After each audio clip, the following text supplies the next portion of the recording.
All right, so next I'd like to look at some of the strategies that are used to try to predict the weather.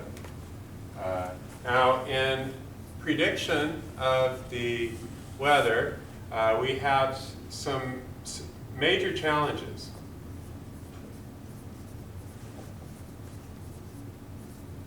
And this major challenge has to do with the fact that we have instability in our climate conditions that is difficult to predict.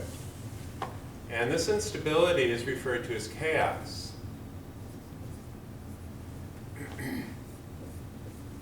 And we define chaos as being a set of conditions such that the future evolution of the system is highly dependent on the initial conditions.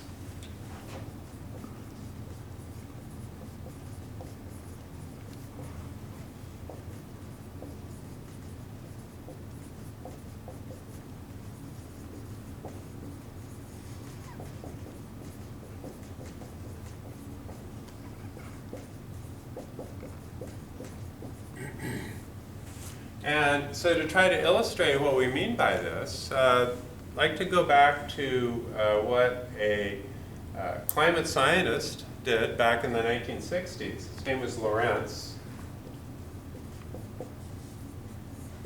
And he had a climate model that he was using to try to predict the weather. And at one point, he decided to take a lunch break, and so he turned off the computer and wrote down the output for his meteorologic data, things like pressure and temperature, and he only recorded the data to 3 decimal places, figuring that would be enough.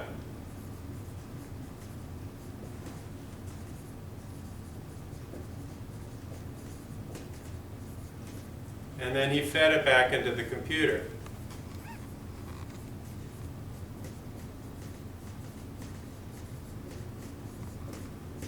And what he found was that his computer model for the weather was working fine at first, but then after about 2 days it started to diverge.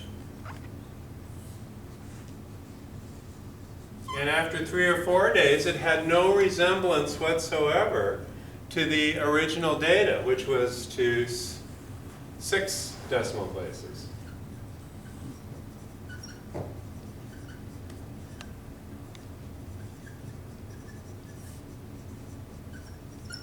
Now he figured that having the data accurate to 1 part in 1,000, which is essentially 1/10 of 1%, should be enough, and that the computer would just faithfully reproduce the original prediction. But he found that that small difference, just that 1 part in 10,000 in the initial data, started magnifying over time to where eventually it had no resemblance to the original data. And so this was the beginning of our understanding of chaos. And what we've learned from this is that to predict events in a chaotic system,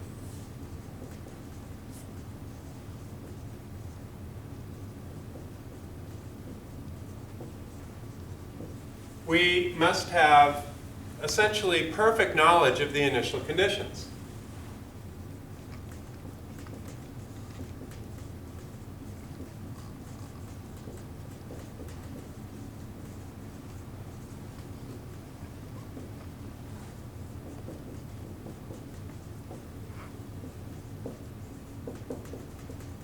So what would these initial conditions be? Well, it might be the pressure as a function of elevation, or the temperature.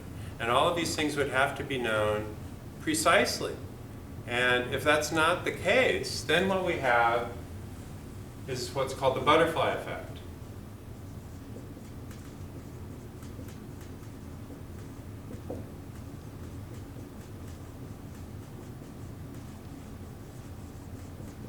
And the butterfly effect is famously stated as being essentially you accidentally stepping on a butterfly here in California, say, and then this would have an effect on the weather that would eventually create a typhoon that wouldn't have happened before in Malaysia, say 2 or 3 weeks from now. And so the slightest little change that you make in a chaotic system will multiply over time in order to produce these unpredictable results. And so it would seem as though this attempt to accurately predict the weather is impossible, because how could you ever get perfect knowledge of the initial conditions? However, even with these challenges, we have made significant progress. What is being done is that we set up a block of the atmosphere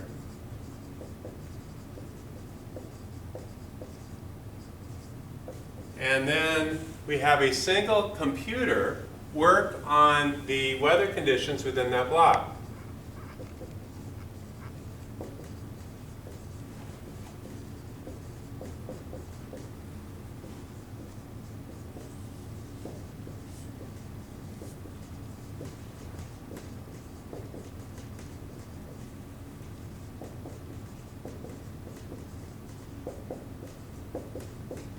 Now, back in the 1970s, the size of this block was about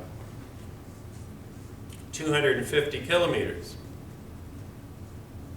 on a side. So the blocks were big. Today, we've been able to reduce the block size to about 30 kilometers. And so then we break up the atmosphere into a bunch of these adjacent blocks.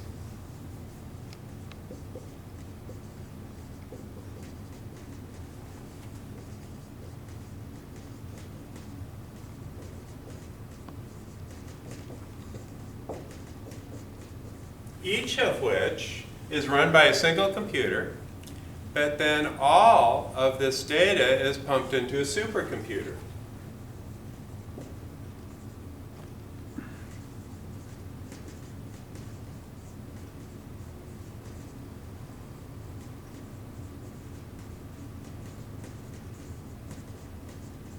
And so they started developing supercomputers that could handle all of the data, all of the climate data from all of these blocks. And then the strategy has been to reduce the size of these blocks, which then gives us more precise information about what's happening within each block. You have something that's 250 kilometers on a side, you have a lot of conflicting things happening within that block that you would lose track of. But by making the blocks as small as possible, now with the advent of faster computers and better ways of measuring the conditions within each block, we can then integrate this information and get a finer scale understanding of what's going on with the weather. Then what we do is we vary the input a little. So we take data, but we assume that that data is not perfect, which is a good assumption because it can't be perfect unless you are incredibly lucky. We vary the input a little, and then we see if the prediction of the weather is changed.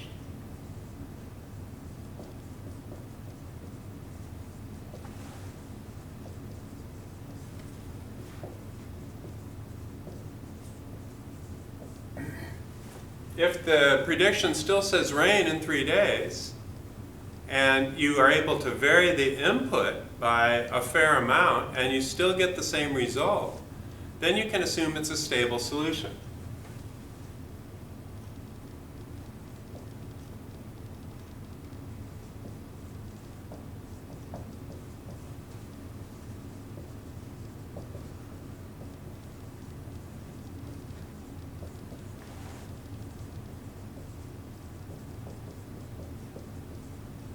And so this means that you can predict that event. Now, one thing that helps is to have different computer systems that analyze the data differently come up with the same result.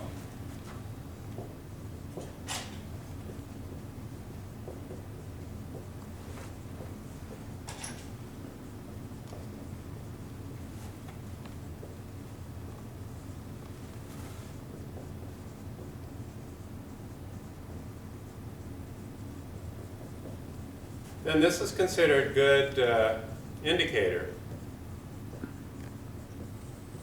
of the prediction.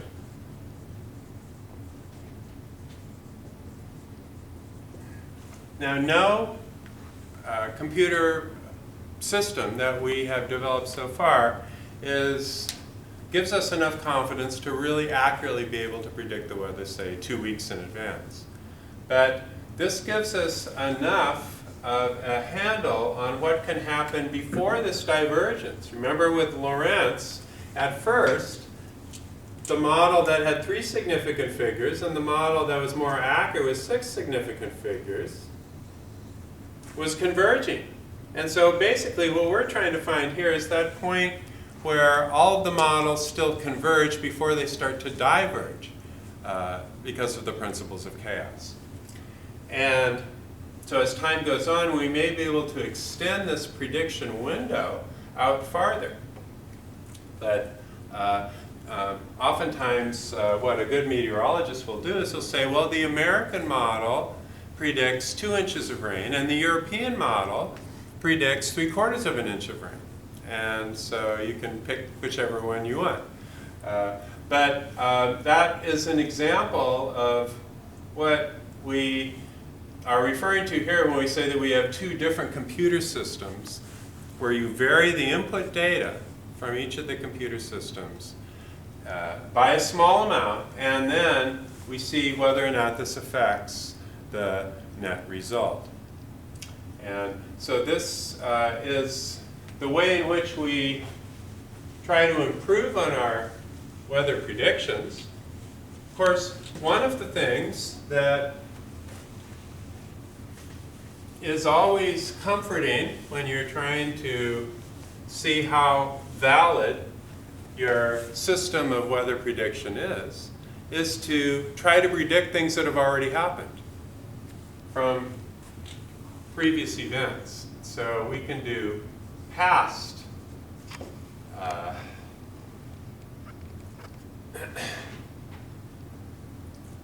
predictions based on a known outcome.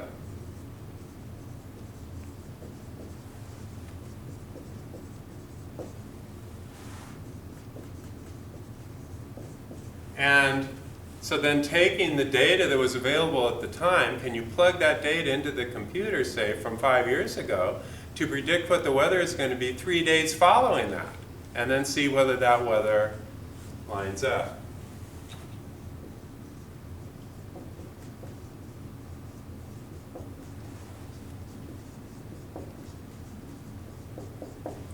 So we're constantly doing these past predictions where we already know the answer. We take that initial data, we push it through and see whether or not it gives us what actually had happened in the past. And that gives us further confidence that our computer prediction models are working the way that we hope that they should. And so using this kind of technique, one thing that's been done is to take a look at global climate change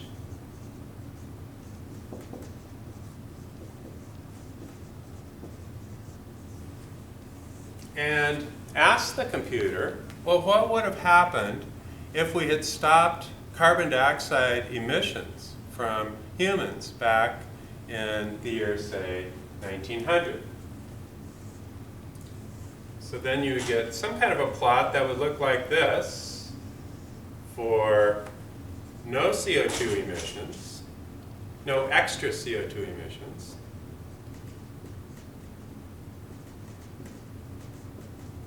from humans,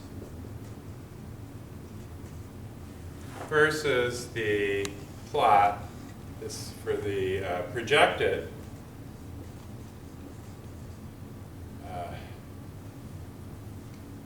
temperature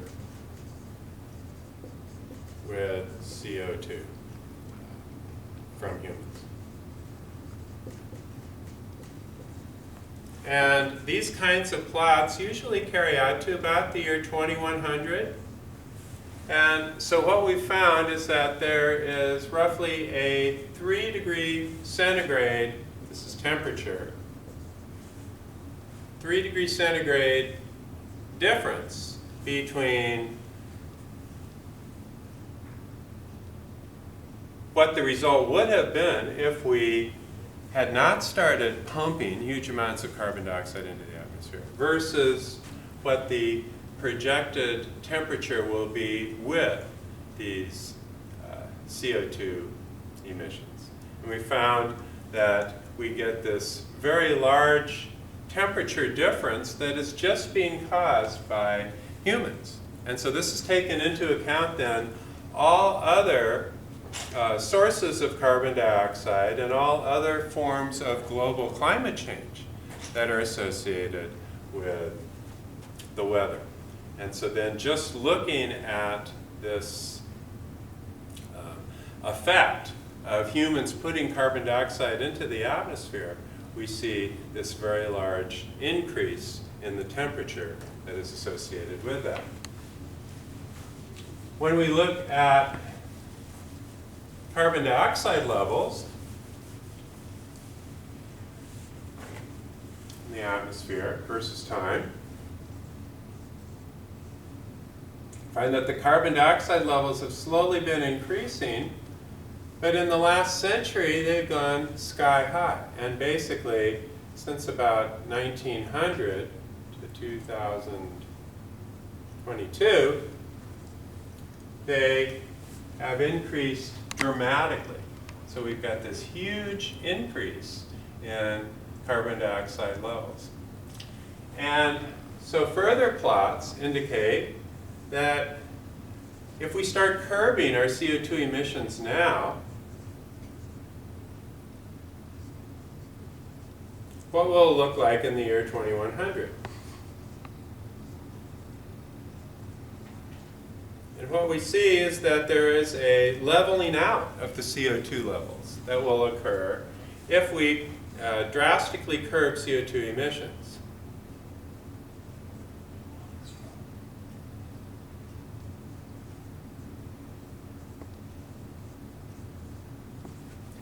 That we see that it goes to much higher levels if we let things keep going the way they are.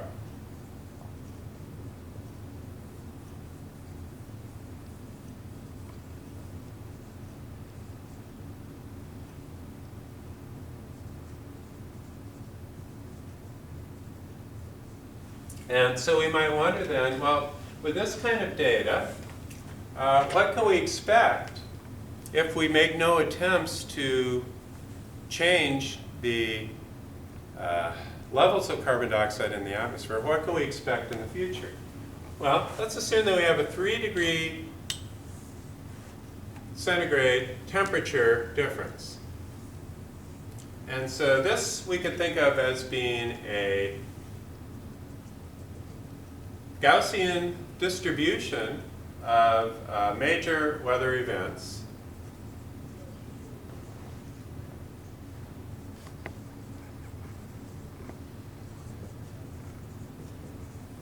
where here,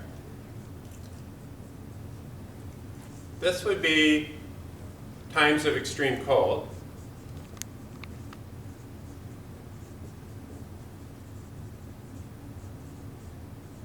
This would be times of extreme heating.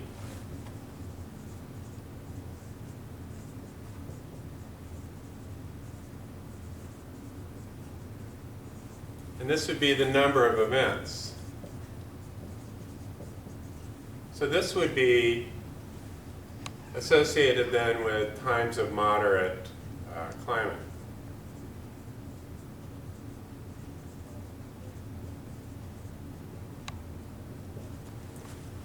So this is, say, what it is today. Now, let's shift this whole thing by 3 degrees. This is the cold down here. So this is like the degrees centigrade on this axis. So let's shift it by 3 degrees up, like that. What we see happens is that although we haven't changed the average temperature that much, what we've done here is we've greatly increased the number of extreme events. So we've moved this over, but at this point, this is when you start getting extreme heating events. So by moving our Gaussian curve to the right by just a few degrees, we've basically eliminated our extreme cold events. And we've greatly multiplied our times of extreme temperature events. It's a nonlinear multiplication.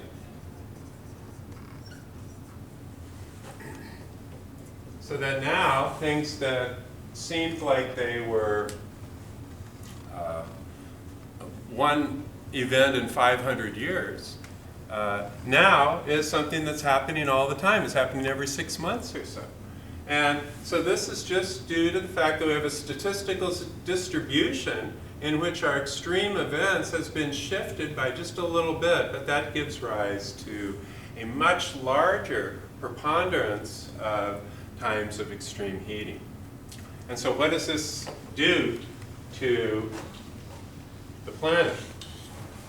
The net result of all of this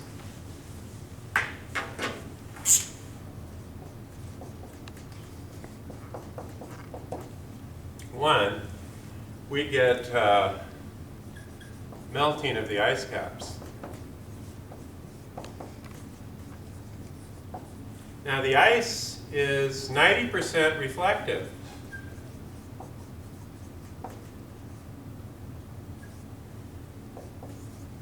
And 10% absorptive, whereas the liquid water is only 10% reflective. And so with no ice, we're absorbing almost all of the heat from the sun.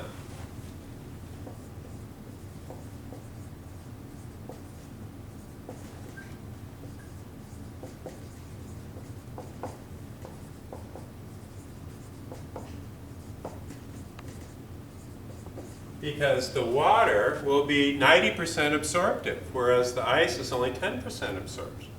So this is going to accelerate heating.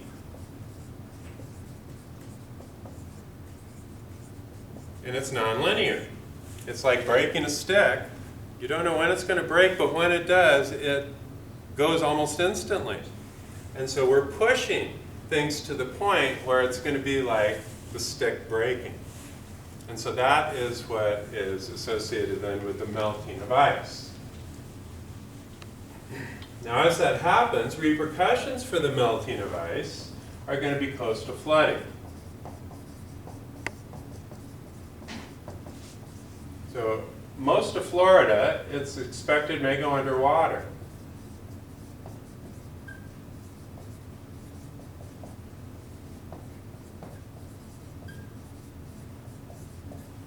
Areas in Holland, Venice, Italy, many island communities out in the Pacific will go underwater. And we won't be able to stop that. And so it's estimated then that maybe as many as 1 billion people will be homeless.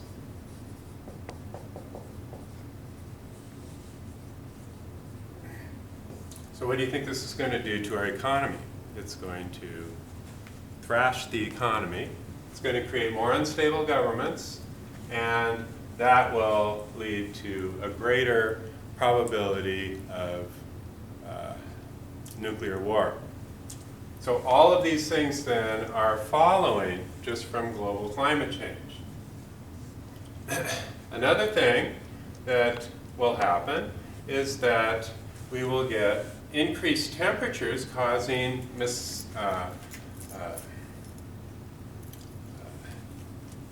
disease-filled mosquitoes and insects to go to higher elevations.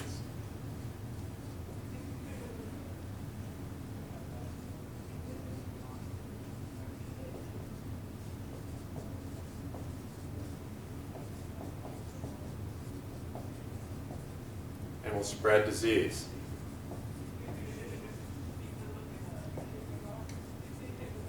We perhaps are already seeing some of the implications of that with COVID. And this is expected to continue to increase in severity. So the, we can either pay for it up front and take care of this problem now, or we can pay for it later. Let the economies of the world collapse and let this kind of a disaster go to its conclusion. And so it's up to us how we want to handle this.